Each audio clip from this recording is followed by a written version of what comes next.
Well, welcome back everyone. I am glad you guys all subscribed and welcome you all. We are now going to start the next step of the bedroom here, which is going to be putting up the woven mat panels around the room. So, stick around.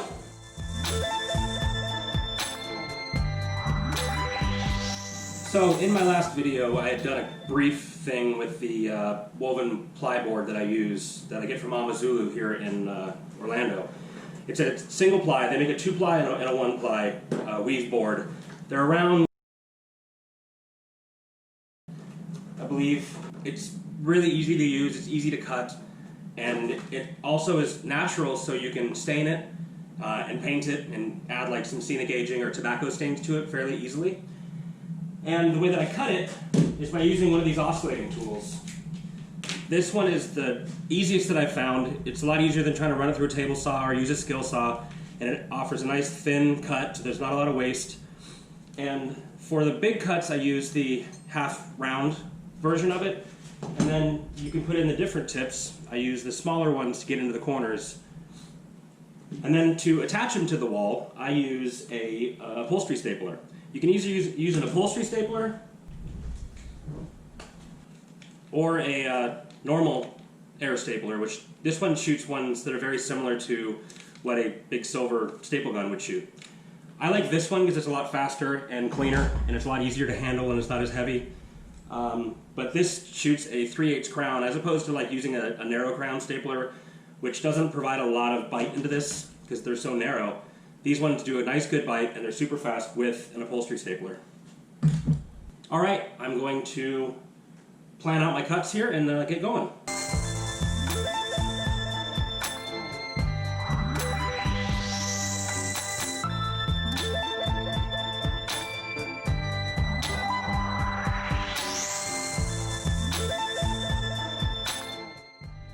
So I'm back at putting thatch on walls in here today, and I'm finally at the bane of my existence, this mirror on the wall here. I don't know how many strips of adhesive they put on the back, but I've been sticking these little wedges in here for the past week or two, just trying to like cram them a little bit more to like pry the thing off the wall and hoping that it hits the ground and shatters in the middle of the night when I'm not here.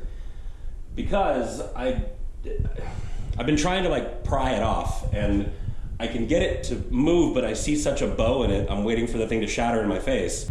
And this thing is driving me crazy.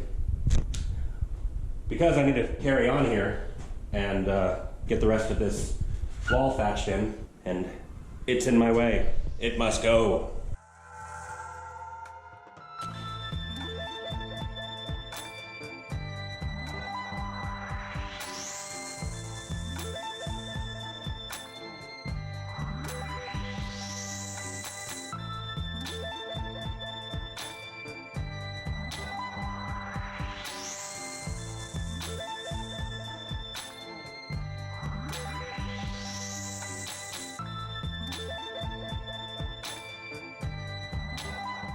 Alright, so the first step of getting the woven mats around the room is done.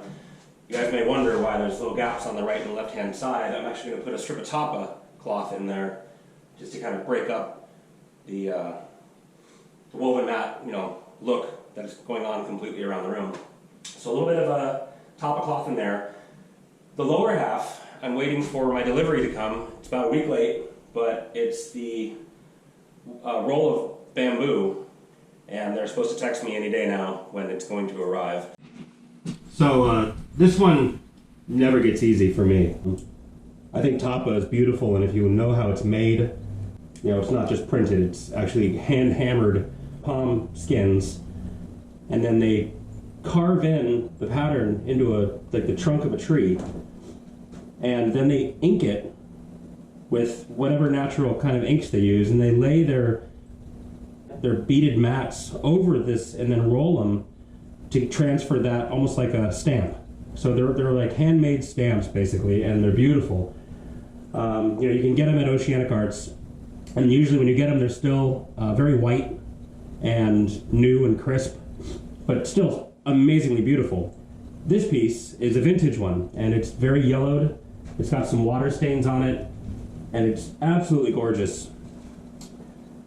But, you know, it's exactly what I need on the wall, and although it's hard to cut them, it's kind of what they're made for, and especially like in our Tiki world. So I'm gonna really love it when it's done and it's forever on a wall and being appreciated, but it's hard to be the one to make the first cut. Here we go.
So, looks good.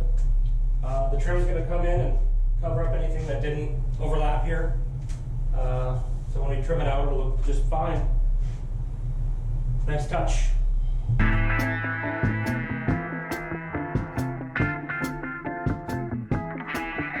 So, Bac-Bac, as you will see, is a very difficult one to work with because it's a very loose woven mat. You're constantly fighting the fact that it wants to roll back up, and when you go and slice it, now you have a weak point where those woven pieces want to start unraveling, and like chunks can fall out of it. So this one's a little tricky, and we're going to see how we get through it. I've cut it before. This is not my favorite, but it's beautiful and I love using it. The sacrifices you make, I guess.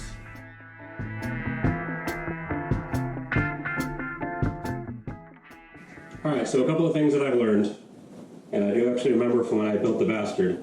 The blade works a lot better than the oscillating saw, because the other one just vibrates these reeds so much that it doesn't cut. And tape your edge to keep it from fraying. If you get down to that fine point, like I had on the first round, it's really hard to keep that corner in place.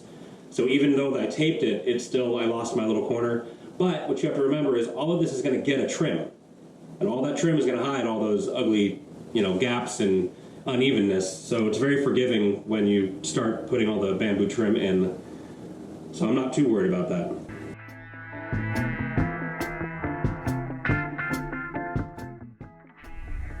One thing that Florida does that's really weird is they put these marble slabs in the bottom of the windows. They might do it in other places, but I know they didn't do it in California growing up. And when I got out here, I thought it was just odd. And I'm not really a big fan of it. It's kind of a dated, weird-looking thing. So I am opting to do a stained wood, and I'm gonna age this. I'm gonna burn it, and then I'm gonna hit it with the SOS pad to remove a lot of that soft grain, and it's gonna be a lot better look for what we're trying to achieve here. So one thing that I have learned, when you're gonna remove the soft grain from a piece of wood, I have found that if you do it on the cup side, so if you look at the end of the end grain, you can see the side grain. If you're doing it on the cup side of it, you're gonna get splinters. If you flip it over and do it on the crown side, you don't get splinters and it ages much better. So if you're gonna age a piece of wood, always look at the end grain, make sure you're doing it on the right side, and it'll save you a lot of headache.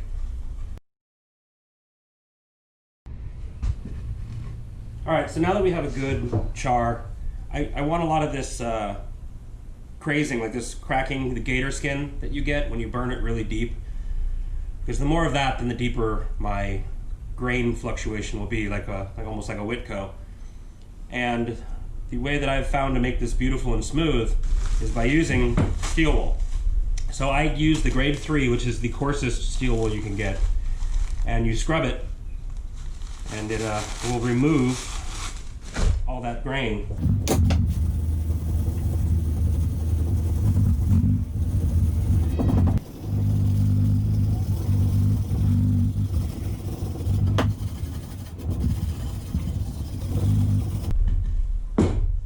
So, as you can see, it starts to raise that grain up and give it that good age and a good color. And you can always go back in and burn it again, which I'm probably going to do to try to get it a little deeper.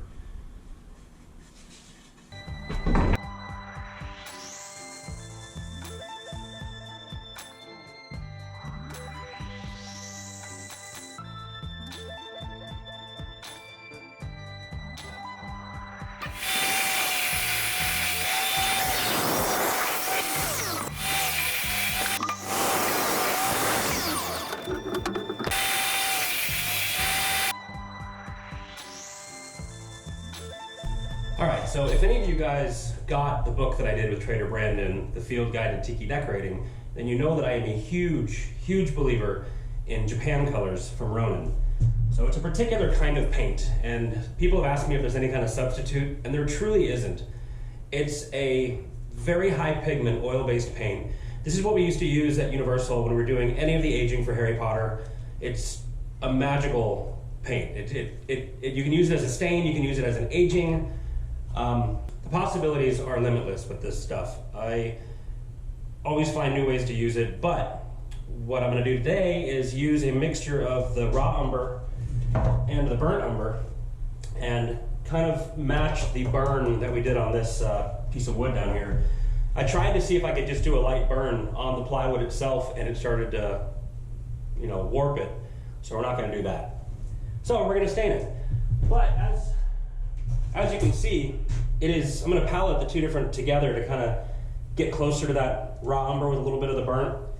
But it's a very thick, high-bodied paint. And it works really well for so many things. So I recommend at least getting the raw umber, burnt sienna, and raw sienna. It also does an amazing and believable rust. I've rusted, like Tiki Tony's Land Rover I rusted using Japan's. And if you guys have seen that, then you know that it's believable and it looks good. There's actually a funny story. When I was doing that, a guy walked by, because I was doing it in the parking lot at Tiki Oasis in San Diego 2 years ago. And so this guy walks by and goes, those things are aluminum, right? So they don't rust. Obviously, aluminum doesn't rust, but whatever, it's believable and it's fun.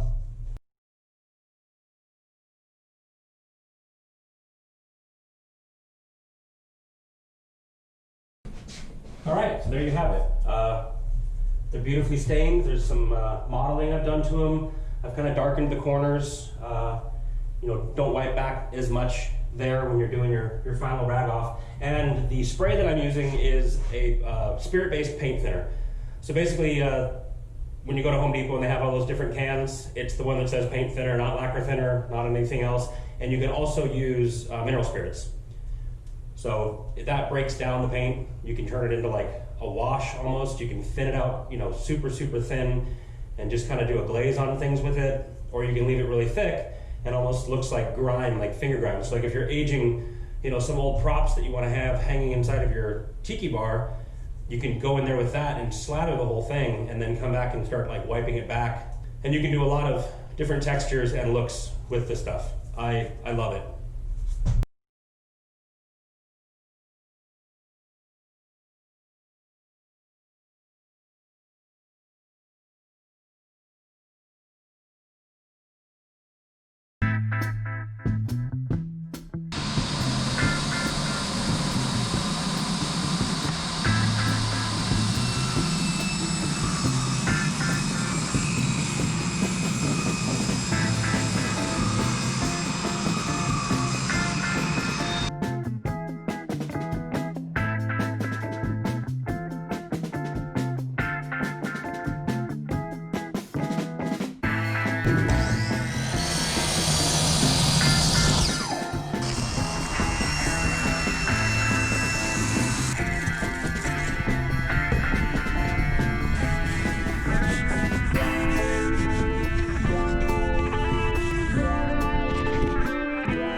sand it. Gonna sand it real quick. You really just want to soften these edges that are going to be facing out. So, here and on the sides. Not worried about any of the other back sides because I want that to have a nice tight fit. But no matter how much you burn it, you're really not going to smooth it out as much as you would like to. So sanding it beforehand is always the right idea. So we'll do that now.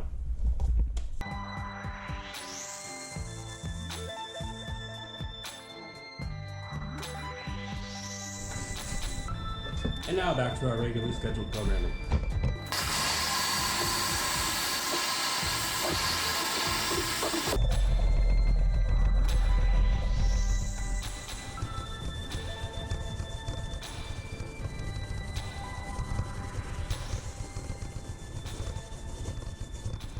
You know, this steel wool technique is actually something that I was discussing with my friend Ken Turlington.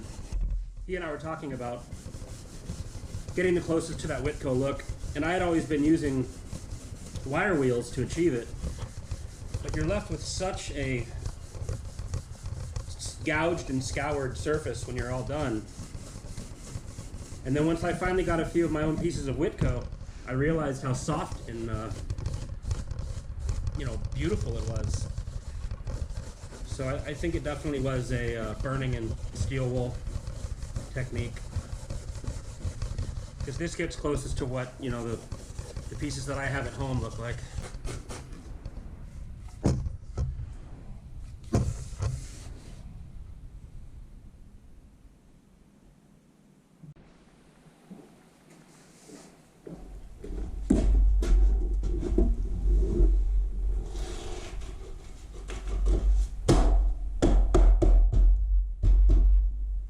Beautiful.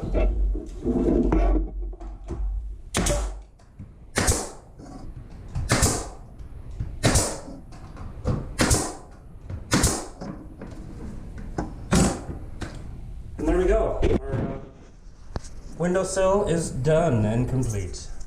New inside and new inserts put in.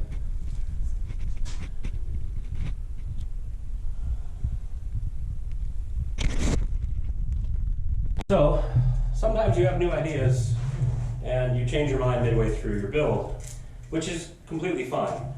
When I originally designed this wall, I was going to use 1x4s and frame out the poly section and extend out all the way to the walls, to the corners, and then come across the bottom. But then I remembered that there's one of the designs of the backboards of the poly hotel rooms had this really cool frame out where they had used, basically, how I'm going to translate it, I'm going to use 1x on the sides here, 1x across the top, and then I'm going to come out at an angle. It'll kind of be like a Asian style cap on it, and I'm going to trace that out on here. And I think it's going to look a lot cooler to make this kind of stand out by itself, and then I'll frame it out with the bamboo strips like I would normally the rest of the room.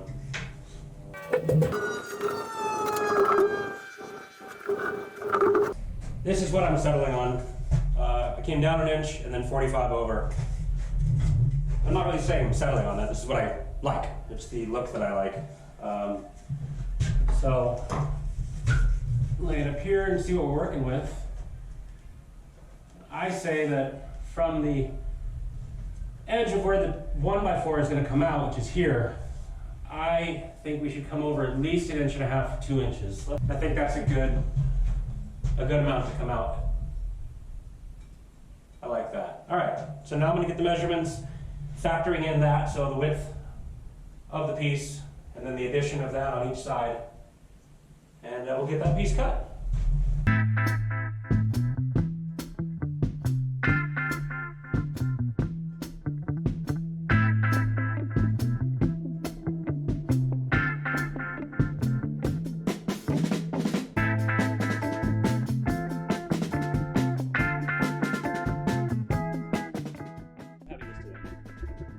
As much as I love the look of the burnt wood, I don't think that it's gonna complement the Polynesian wall.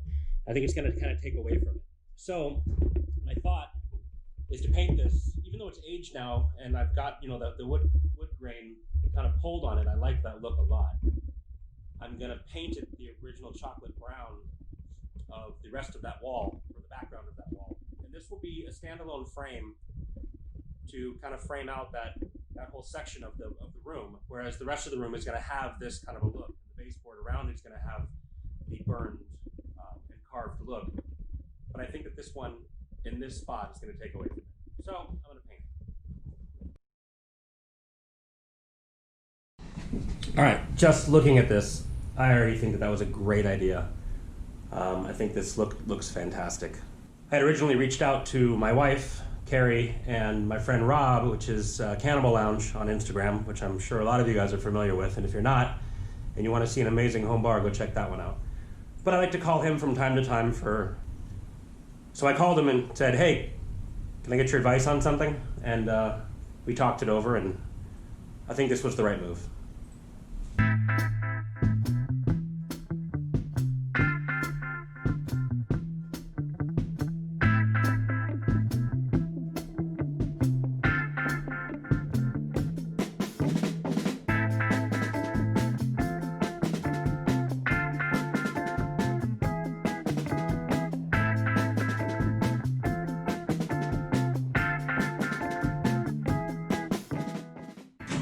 So that's it for this video.